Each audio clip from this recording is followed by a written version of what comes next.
My favorite one was February 11th, 1990. It was in the Tokyo Dome in Tokyo, Japan. Mike Tyson was 37 wins and 0 losses. He was the undefeated, undisputed heavyweight champion of the world. Do you know what I'm talking about? I'm talking about boxing, for those of you who don't know. People are going, I didn't know. James Buster Douglas was a little-known heavyweight who, though he had a winning record, he wasn't thought to be a challenge for Iron Mike Tyson. The Vegas odds on the fight were officially 42-1. Only one odds maker actually took odds for the fight because no one thought that Buster Douglas had any chance. They thought he'd be knocked out in 90 seconds. No idiot would even bet on him. But in the 10th round, after being knocked down earlier in the fight, James Buster Douglas knocked out Mike Tyson at 1 minute and 22 seconds in the 10th round to become the undisputed heavyweight champion of the world. One of the biggest upsets in sports history, and I think probably my favorite real-life sports underdog story. Do you have one? You have a favorite underdog story? You know what an underdog is, correct? The underdog is like a team or a person who's just not supposed to win, not likely to win. It's unfortunate where it comes from. It actually the term comes from the 19th century when dogfighting, like Michael Vick, dogfighting was a spectator sport in America and Great Britain. And the dog that would win was called, and we still use this phrase as well, was called the top dog, and the dog that would lose was called the underdog because he was usually on the bottom. But we still use the term. Now, hopefully we abhor dogfighting, and now understand that, but we love that term, and we love underdog. We saw it last year in our area with the Loyola men's basketball team. They got to the Final Four. No one was expecting that. Sister Jean, at 99 years old, was cheering, and I suspect praying them on. It was probably her prayers that got them there. But we love those kind of stories. We especially love it when they win it all. And every now and then that happens. The 69 Mets won it all. The 2016 Cubs won it all. Maybe the most famous one in sports history, a lot of people say this is the biggest one, the 1980 U.S. men's Olympic hockey team, defeating the Soviets in what was dubbed the Miracle on Ice and the greatest sports event of all times. Now, if you don't follow particularly competitive sports like that, we love underdog movies. What's your favorite underdog movie? If you were with us in our small group, in our judges small group, not to be confused with a judging small group. We don't do that here, but our judges small group. If you were in one of those, we had this as a question several weeks ago. What's your favorite underdog? And a lot of people mentioned a movie. Folks mentioned maybe the Rocky movie. Is that your favorite? Think about what's your favorite. Just scroll through those, John. Show us kind of what those movies are. Could be Rudy. Could be Remember the Titans. My personal favorite, The Karate Kid. The Karate Kid. How about that one? The Jamaican bobsled team. I picked that one just for the picture. Or even the crazy movie Dodgeball. We love the underdogs. Why do we love the underdogs? Well, I think it's this, because it gives us hope that however unlikely it is that we might achieve something, however unlikely it seems that we could actually win or do this or do that, an underdog story gives us a little bit of hope that it could happen. And it actually can happen in our lives as well, because there's a way for an underdog to beat the odds. We continue our story this week in the series of Judges, the story of Gideon. If you've got your Bibles, Judges chapter 7 is where we'll be. Gideon, one of the judges, is going to go to battle against the Midianites, and this is an underdog story. This is one of the craziest underdog stories in the Bible. The Vegas odds makers would have sat this one out. Nobody would have given you any odds on this. No one in their right mind or even in their wrong mind would have given you any odds, would have bet on Gideon. This is not Tyson Douglas. This is like Tyson going up against me. And like me, Gideon knew better. He knew he was no hero. We introduced him last week, and we started his story, and the angel of the Lord appeared to him. This is how his story started. The angel of the Lord appeared to him and said to him, called him a mighty warrior. Lord appeared to him and called him a mighty warrior. And Gideon immediately said back to the Lord, have you had your eyes checked lately? Lord, you can afford LASIK. You need to get it. I am certainly not a mighty warrior. I'm anything but that. Gideon said, I'm scared just like everyone else in Israel. The Midianites had been terrorizing them for 7 years. They'd been coming in and wiping out their crops, and so they'd have to replant, and they'd come back in again. And they were terrorizing their people with violence in very violent and just brutal way, so much so that the Israelites ran for the hills. They ran for the hills to escape. They abandoned their villages and their towns to get away from the Midianites, and this was not the first time this happened. This had happened to the Israelites before. In the book of Judges, a period of 330 years, this seemed to happen to them over and over again. And it followed a pretty typical pattern. They would be disobedient to the Lord, and disaster would follow. And they'd understand that disaster was discipline of the Lord on them for being unfaithful. And they would repent, or at least say that they were sorry. Maybe that sounds familiar to us. They'd apologize and repent for a little while. And then they'd be delivered. And then it wasn't long before this would happen to them again. So for 7 years now, the Midianites, these nomadic raider-like people would keep coming in and taking out their crops, violent to them, oppressing them. And so they cried out for a deliverer. And God, in his infinite sense of compassion, and also God in his infinite ironic sense of humor, sent them Gideon. And he wasn't really your typical hero. We first met him, he was hiding in a hole because he was scared, and he was not looking for a fight. But God was looking for him, and God was going to turn him into a man of courage by assuring him of only this, that God was going to be with him, and that God would continue to be with him. You wonder, is that enough? Judges chapter 12, when he called him a mighty warrior, the first thing he said to him is, the Lord is with you. And because the Lord is with you, you're going to be a mighty warrior. Verse 16, the Lord said, I'll be with you, and because I'll be with you, you will actually strike down the Midianites as if they were just one guy. You'll strike down the entire army as if they were simply one guy. You'll knock them out. And we learned from Gideon last week that God doesn't call the courageous. God doesn't call the brave. God makes courageous, God makes brave those that he calls. And that would include us. So at the end of Judges 6 last week, God tells Gideon that the Midianites and some others, that they've gotten together and they're getting ready to attack Israel again. And he tells Gideon, I want you to attack them first. I want you to attack them first. And Gideon says, Lord, you need to get your eyes checked. Now I need to get my hearing checked, because I know that you didn't just tell me to get together some soldiers and go attack the Midianites, because that would be completely crazy.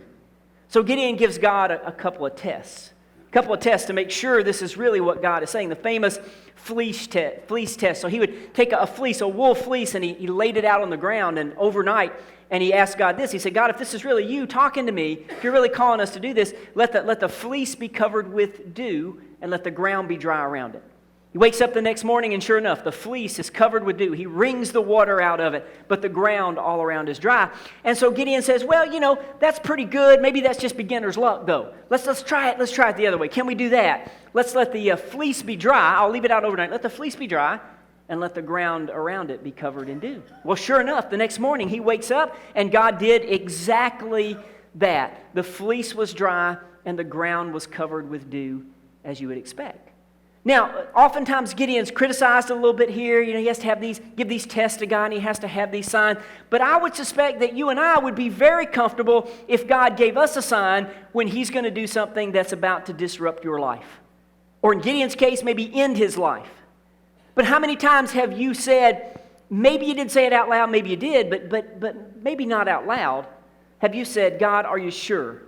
Are you sure you're calling me to do that, God? Are you sure? I need to know. Are you sure that I should take that job? I really need to know. I need some sort of confirmation. Are you really sure that I should continue on in this relationship? I need to know. Are you sure, God, that I should move to this place, because that's going to disrupt everything?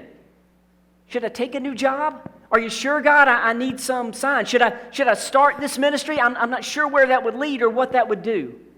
Should I serve in this way? Should I go on this trip? We'd like a sign too, wouldn't we? There's something very specific here in verse 36.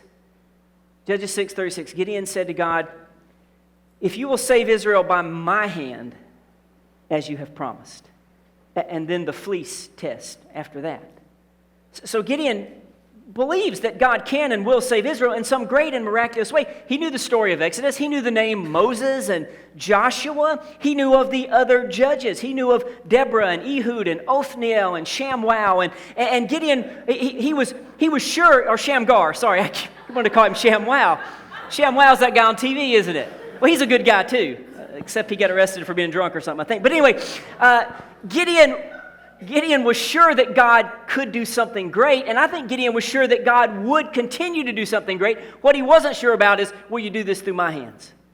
Will you do this in and through me? He was not sure about that. I think we're the same way. We believe that God did great things back in the day. We also believe that God still does great things today. Our real question is, does he do great things through us? We believe that he does great things through big, wealthy churches and big organizations, a Compassion International, World Vision, or Samaritan's Purse. But you say, could God? That's not Dr. Seuss this morning, isn't it?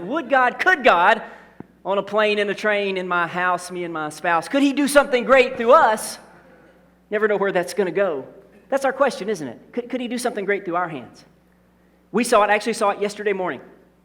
I was here at church doing some work. The ladies from women's ministry, a small group of ladies by comparison to all of our ladies, were here, and they were putting together Gifts from the Heart kits. We got those pictures? Yeah. Putting together those kits, over 100 of those, that'll go through a group called Church World Service, and they'll go to folks in the middle who have been hit by a disaster. They'll go to folks in need of that. So they not only probably will change lives, they may even actually save lives of hundreds of people in places that you might not even hear about the particular disaster, or maybe that you will. God doing great things through the hands of those ladies that you see there. Isn't that amazing? So not only will God do things through someone else, he'll do things through you. I think this is why we love here at First B, we love our Two Pennies ministry here. Because you know that there are organizations who build orphanages around the world, and there are organizations who work with schools around the world, and there are organizations who work with businesses and who help pastors in remote places around the world. You know that there are organizations that do that and do amazing things like that, but then you discover through this ministry, hey, wait a second, God does that through our hands, as he promised. He does that through your hands. He'll do that through your hands. If you'll get involved with that, if you'll be willing to do that. I think that's what we love about it, that we discover that this God who does great things in the past, and he does great things in the present and in the future, and he does great things through great whatever, but you go, he would also do great things through us. Exactly like he did with Gideon. Well, here's how it goes. Chapter 7, verse 1. Early in the morning, Jerubbaal, that is Gideon. Jerubbaal, we kind of missed this part. If you're in the small group series, you got this. Jerubbaal was a nickname that Gideon's father gave him. And it means, literally it means Baal fights with him, or Baal contends with him. And it all had to do with Gideon tearing down the altars of Baal that his father oversaw in their community. So Gideon tore down those altars to Baal, these pagan gods, and so he called him Jerubbaal, which means Baal contends. In the video series, the guy says it means Baal tail whipper. Baal tail whipper. So maybe that's pretty close. He fights with Baal. So Gideon and all his men, they camped at the spring of Harod. The camp of Midian was north of them in the valley, and the Lord said to Gideon, "You have too many men. I can't deliver Midian into their hands, or Israel would boast against me, would boast against God, saying, my own strength has saved me." So God says to Gideon, in this battle that you are going to lead, less is more. Less is more. We don't tend to believe that, do we? You're looking at me going, Pastor, I know you don't believe that concerning the length of sermons. We've heard that. We've understand that. We know you don't believe less is more. But you certainly don't believe that either with regard to your income, correct? Less is not more there, is it? With your stuff and your benefits and your house and all that, we normally think that we do better at everything if we only had more of something. Even here at church, we think we do better at everything if we simply had more of something, and often we know exactly what that something is. But God, being who God is, with him sometimes less is more, and he explains this to Gideon, verse 2. You have too many men. If I deliver Midian into the hands of this many men in the army, then the army, and maybe even you, Gideon, are going to say, our own strength has saved us.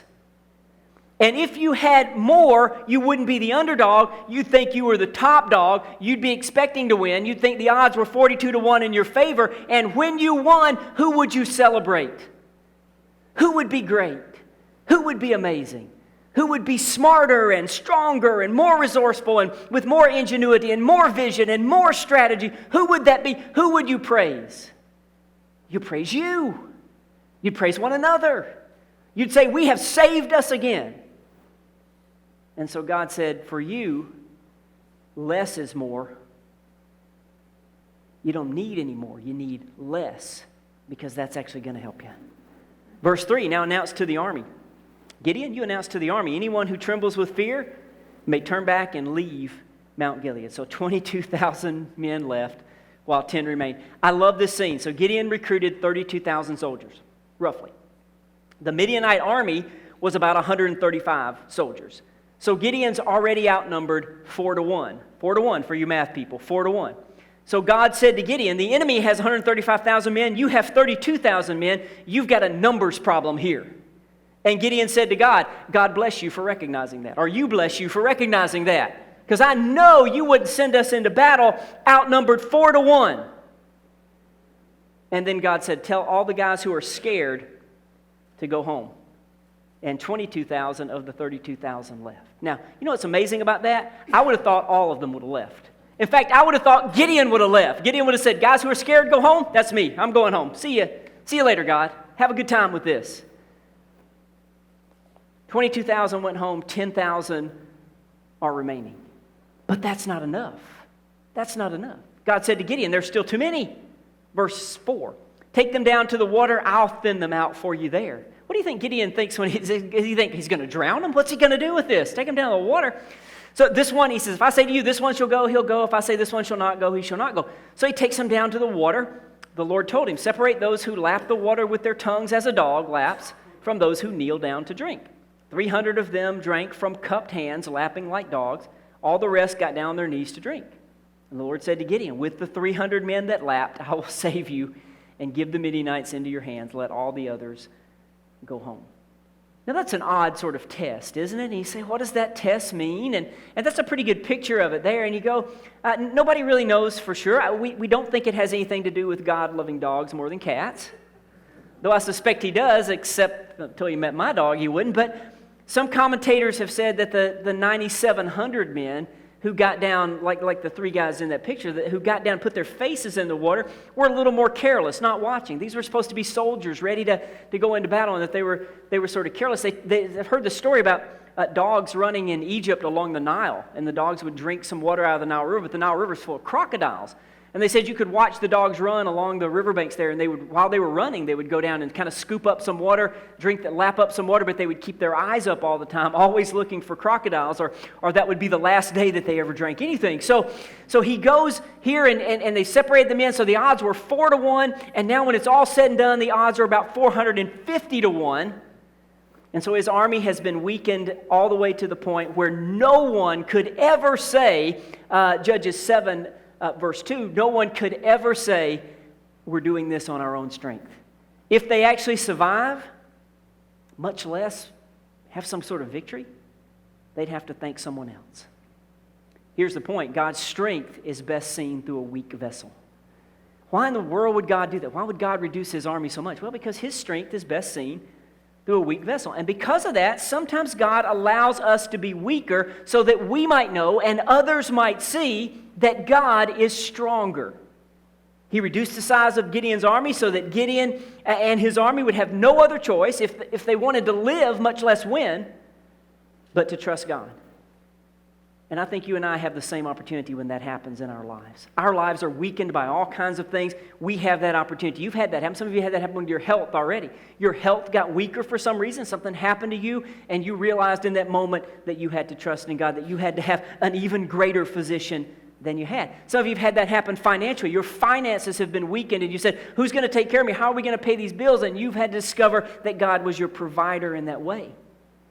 Some of you have had relationships get weaker that were once strong, that you once depended on. Someone that you once depended on all of a sudden wasn't there for you anymore. And you said, what am I going to do? And it was in that moment that you discovered that there's a God who loves you, The God who sticks closer than a brother or a sister or anyone else will take care of you. Paul wrote this down, exactly this same idea in 2 Corinthians chapter 12. When God said to him about a problem he had with his body, some sort of health problem, he said, "My grace is sufficient for you. My power is made perfect in your weakness." And then Paul says, "Therefore now I'll boast all the more gladly, not about my strength, but about my weakness, so that Christ's power may rest upon me." Weakness comes to all of us, and sometimes maybe God weakens us so that we have to lean into and trust His strength instead of our own. God knew when He told Gideon, if your army is big enough to think they can win this battle on their own strength, they're going to take credit for it. But you got to learn to depend on me. Here's the second thing. God's deliverance comes not through human might, but through humble obedience. Through humble obedience. Right? He was down to 300 men. There was no human might left here. He knew that wasn't going to work. And by the way, that's a little bit of the trajectory in the story of Judges. By the way, you start to see a little bit, you see a recurring cycle that's not good, but you kind of see a trajectory here. It all started with, the book of Judges starts with Joshua. Moses, then Joshua, leading this strong army of Israel. And then after Joshua, things began to change.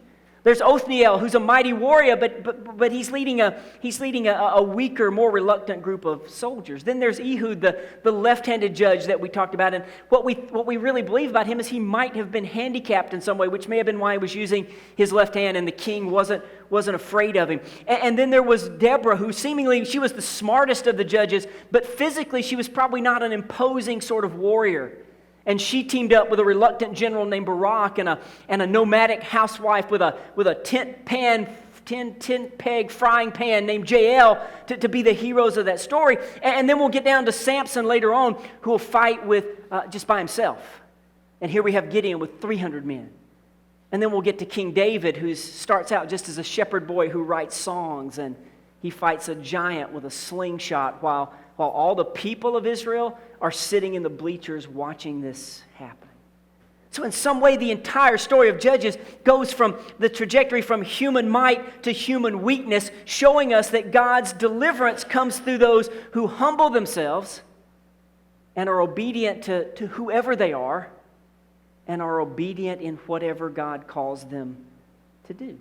As the prophet Zechariah will say, it's not by might and it's not by power, but it's by God's Spirit that we gain the victory. You know, the greatest example of the humble obedience, Philippians chapter 2 there, is Jesus.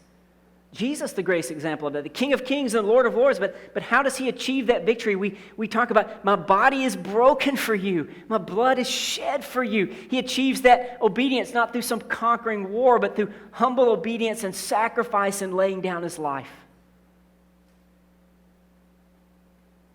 They looked for judges to deliver them, and a judge could never deliver them finally and forever. But there's only one, and there is one who can deliver you finally and forever, and that one is Jesus Himself. Well, here we go. Less is more. Here's how the underdog team does. Verse 9, during the night, the Lord said to Gideon, get up, go down to the camp. I'm going to give it into your hands. But if you're afraid, here's what I want you to do. Go down with your servant Purah and listen to what they're saying in the camp. And then afterwards, you'll be encouraged. So he goes down, he sneaks down to the camp, and when he gets down there, he arrives just as a man is telling his friend a dream. So two Midianites are talking, one telling another's dream. He said, I had this dream. A round loaf of barley bread came tumbling into the Midianite camp, and it struck the tent with such force that the tent overturned and collapsed. And his friend now interprets that dream and says that this can be nothing other than the sword of Gideon, the son of Joash, the Israelite. God has given the Midianites and our whole camp into his hands. So I don't want you to miss this. I want you to think this through. Gideon's team mascot is not the Fighting Illini or the Wildcats or the Spears or the Hurricanes or the Lightning Bolts or even the Rocks. His team mascot is the Biscuits. It's the Biscuits. We are the Fighting Biscuits of Gideon. We will butter you up. Watch out. We're here and we're fluffy. We'll roll you over and fill you with gravy. That will wipe you out. That inspires confidence, doesn't it? But it's enough. And Gideon, and by the way, when you share about this dream, if you bake a biscuit and it can knock down a tent, you need to go back to baking school. You are not a good baker. And if a biscuit can knock down your tent, you need to go back to the Boy Scouts because you don't know how to set up a tent if a biscuit can knock it down. But Gideon recognized this, and this was encouraging to him. Verse 15, he heard this, he bowed down, he worshiped, he returned to the camp. He said, "Get up, God has given the Midianites into our hands." Now we're going to find out if Gideon and his less than more bouncing band of biscuits have what it takes. Maybe we'll also discover if you and I have what it takes. What does it take to be victorious as an underdog? What does it take to go up against all odds in a battle and conquer? Some of you understand what it's like to go up against all odds because some of you are probably there right now in a battle. What does it take for you and me in our weakness and in our humble obedience to God? What does it take for us to be victorious? You know what it takes? Interestingly enough, it takes faltering faith. Faltering faith. You think, doesn't it take sure faith and strong faith? Well, it probably would if that's what you had. But the truth is, most faith that we have is more along the lines of faltering faith. And God will do with you just what He did with Gideon. He'll meet you where you are. He'll work to strengthen your faith. He won't leave you like you are. He's going to strengthen your faith. God met Gideon in all these tests and slowly strengthened his faith and slowly grew him and moved him forward. But the truth is, it doesn't take perfect faith. It doesn't even take strong faith. Because you're not depending on yourself. You're not even depending on your faith. You're depending on God's power. But you have this attitude. Mark chapter 9. It's a great story. A man comes to Jesus. His son is sick, deathly sick, horribly sick. And he asks Jesus, if you can do something about it, if you can do anything about it, would you? Notice how Jesus responds to him. This is not strong faith. This is not sure faith. This is just please, if. And Jesus says, if, everything is possible for one who believes. And the boy's father said, I do believe. Help me overcome my unbelief. And Jesus does not tell him, you don't have enough faith. Go back home, memorize some scripture. Come back later when you can get all in on the program here. What Jesus actually does is heals his son. But along the way, Jesus builds this man, strengthens this man's faltering faith. Why is faltering faith so significant? Because his strength is best seen through a weak vessel. God's deliverance doesn't come through human might, but it comes through humble obedience. So even your weak, faltering faith works with God's mighty power. But then you have to take that leap of faith. God told Gideon, go, and he had to go. So God develops your faith, but you've got to take the steps. So you can't just sit back and go, God's power will do it. I don't have to do anything. You have to take the steps. I love David Brinkley's great quote. He said, she took a leap of faith and she grew her wings on the way down. Have you been there? Sometimes you take that step. You've got to grow those wings on the way down. Here's how it works. God reveals a little and you take a step. God reveals a little bit more and you take another step. You keep drawing near to God. God will keep drawing near to you. God builds your faith, but you still have to take those steps. Let's wrap it up. Gideon divides his men, 300 men, into 3 companies of 100. He gives each man a trumpet, a jar, and a torch. A trumpet, a jar, and a torch. It sounds more like an episode of MacGyver, doesn't it, than getting ready to go to battle. What about swords? What about shields? A trumpet, a torch, and a jar. And so no spears, no swords, nothing like that. Only biscuits. And he tells them, so light your torch, put it in a jar. We're going to line up around the valley. I'm going to blow my trumpet. Each of you are going to blow your trumpets. Then smash your jar, raise your torch or your cell phone with the flashlight on, whatever you have. And so here's what they do. Verse 19, at the beginning of the middle watch, just after they had changed the guard down in the Midianite camp. So the guard's out, they're changing to the guard. The Israelites blew their trumpets, broke the jars. They blew the trumpets, smashed the jars, grasping the torches in their left hands, holding in their right hand the trumpets they were to blow. They shouted, and this is the phrase, if you grew up in Sunday school, you've heard this phrase, a sword for the Lord and for Gideon. And each man held, which was interesting, right? They didn't have a sword, by the way. It's an interesting thing. While each man held his position around the camp, the Midianites ran, crying as they fled. When the 300 trumpets sounded, the Lord caused the men throughout the camp to turn on each other with their swords. So here's what happened the best we understand. 300 men surround the camp in the valley, as best you can do with 300 men. And the trumpet sound signified a battle attack. The smashing of the jars would have sounded like swords being raised, more than 300 for sure, when you smash all those jars at once. And in the darkness, with the torches held up, it would have appeared like they were surrounded. So at the beginning of the middle watch, maybe 10 o'clock, 12 o'clock, somewhere in there, that would have been a vulnerable time because you'd have had soldiers coming back into camp who had been out on watch. You'd have soldiers going out on watch. You have some people waking up, some people going to sleep. So all these other things in this confusion of torches and jars smashing and sounding like swords and trumpets blowing. So when the trumpets blow, 300 trumpets would normally signal 300 battalions. So every soldier wouldn't have a trumpet, just the guy leading it, calling them into battle. So you would think one trumpet would be for a battalion of soldiers. So 300 trumpets would be 300 battalions. So you're thinking a lot more soldiers. And then soldiers are coming in and out of the camp.